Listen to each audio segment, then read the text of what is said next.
philosophers of the Aes Sedai have sought to understand the breaking of the world.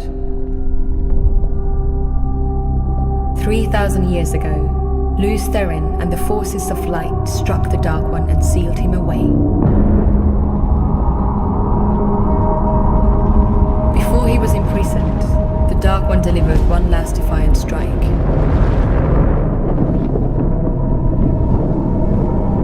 The Dark One poisoned the source of power for male Aes Sedai.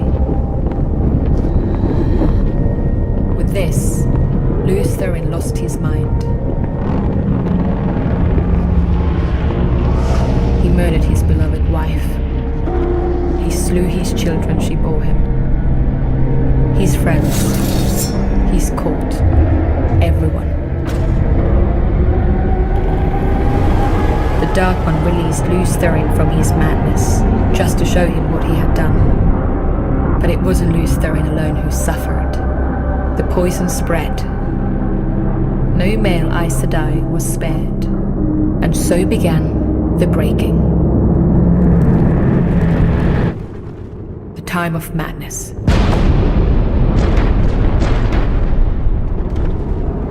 It was a time of unchecked, unhinged rage that destroyed the world. They changed the face of the world and ended the Age of Legends. Humanity is driven to the brink of extinction. What few survivors remained are scattered across a broken and unrecognizable land. The breaking lasts for over 100 years and ends only when the last male channeler alive is gentled. By then, entire civilizations had disappeared. Centuries of progress and knowledge gone. The very lives we live today are shaped by this immeasurable loss. For those of you destined to take the shore, it would be among the most sacred of duties, as an Aes Sedai, to protect the world from another such breaking.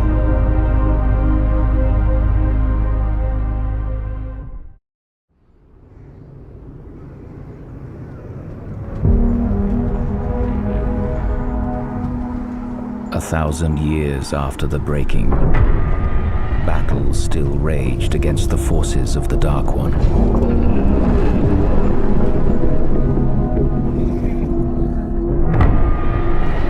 With the towers of Manetheren to their backs, King Aemon and his army defended their people. Battling through unrelenting days and nights, they held their city against Trollocs, dark friends and dreadlords until they could no longer hold the river from crossing.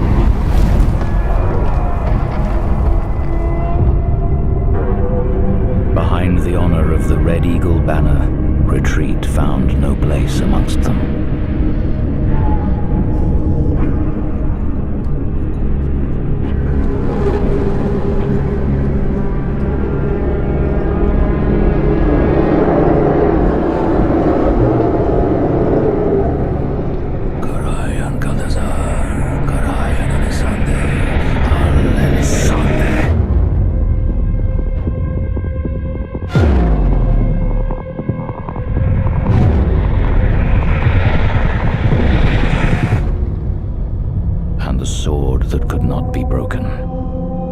Was shattered.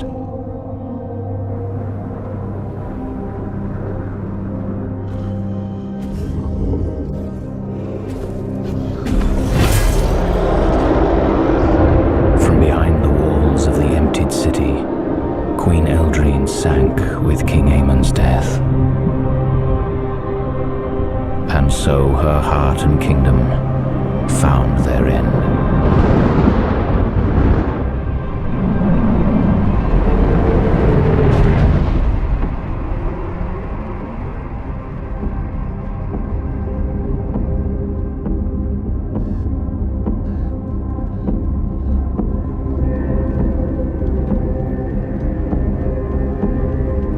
Today, in the Two Rivers, where Manetheren once stood,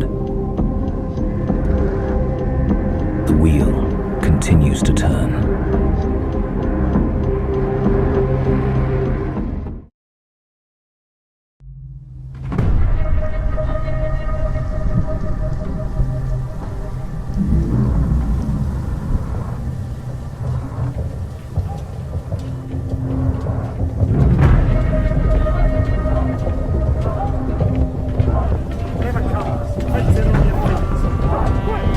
Closer!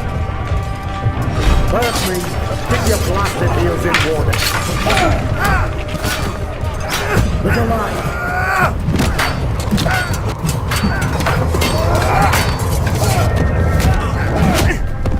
Blood and ashes.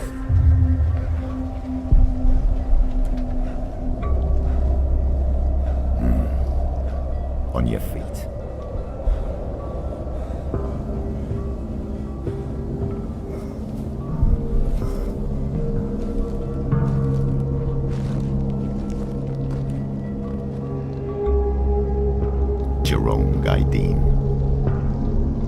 Sir, yes.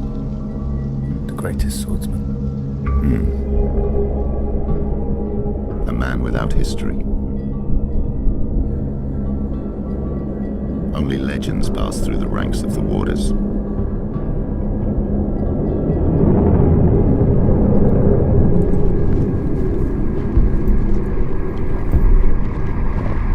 His prowess with a sword knew no equal.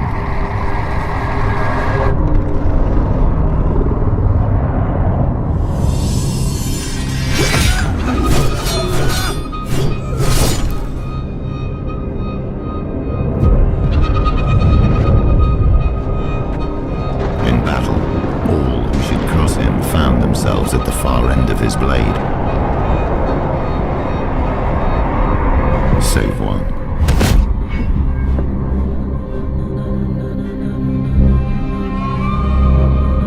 "10,000 victories and a single loss. To a farmer with a wooden quarterstaff. His sole defeat became a legacy. Never again underestimate your fellow man. Respect the wielder, not the weapon." Who is the greatest blade master of all time?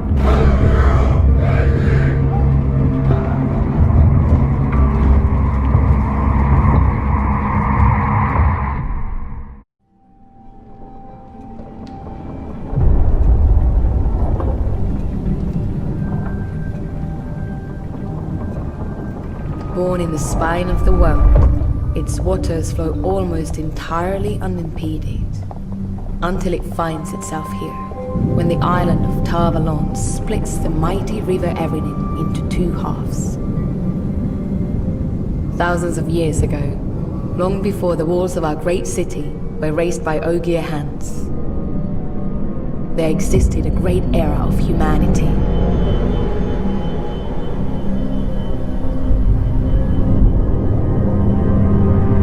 The Age of Legends was a time of advancement. Philosophy, science, technology. What little knowledge survived the breaking alludes to incredible progress.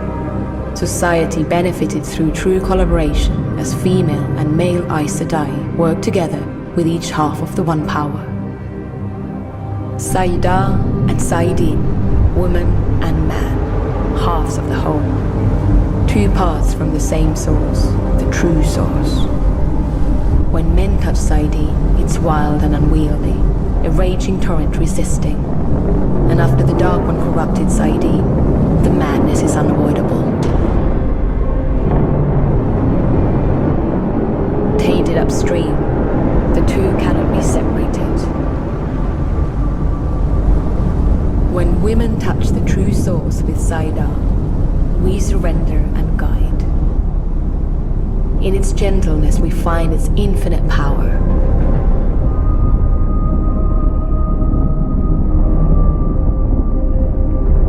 To master these waters will take time and practice.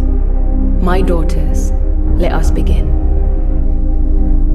Empty yourself of your thoughts.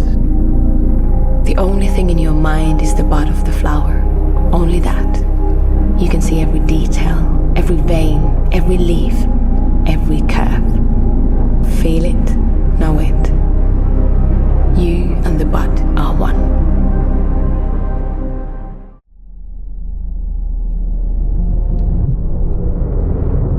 As one age passes into memory, another finds its beginnings.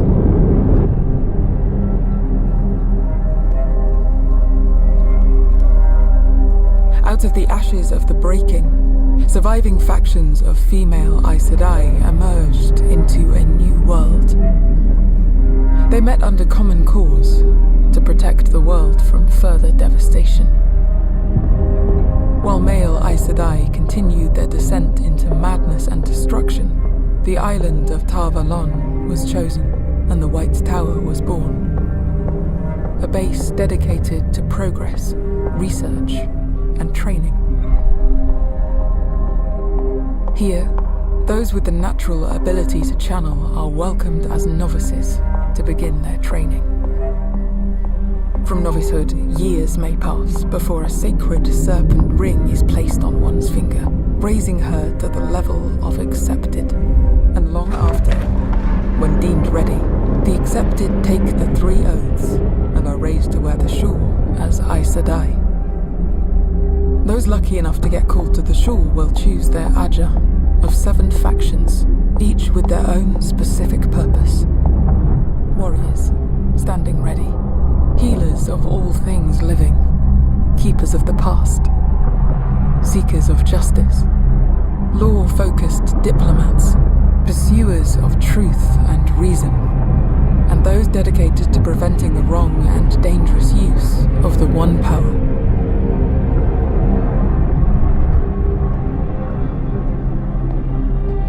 The Hall of the Tower is our central council, represented by 3 sitters from each Aja. Here we vote and deliberate over important matters. On the throne, the Amelin seat. Here I was sworn in, as the Watcher of the Seals, the Flame of Tar Valon, chosen for life. It was no accident that we chose the island of Tar Valon in plain view of Dragamount. It's a message, spoken to all generations, a reminder of the past, a warning that the Dragon Reborn will come, one day.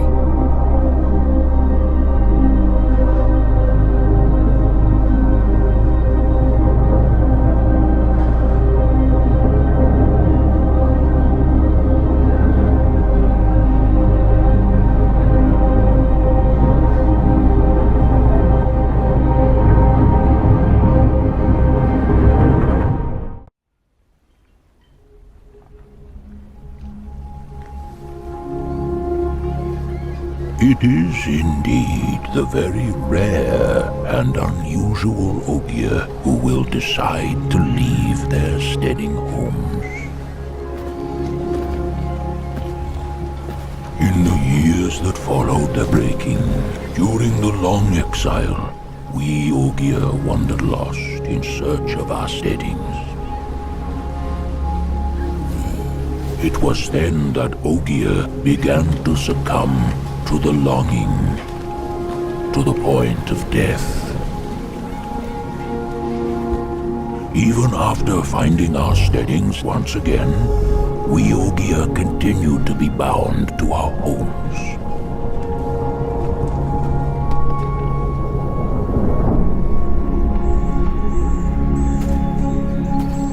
There is no lovelier place than an Ogier grove. With its great trees, some stand towering since the age of legends. No shadow spawn will enter. There is no way to channel the One Power. In the steading, there is rest. While humankind has long prized Ogier masonry, from Ilion, Tyr, to the great Tar Valon, it is not the true thing. For us, It has always been the forest. You cannot bring stone to life.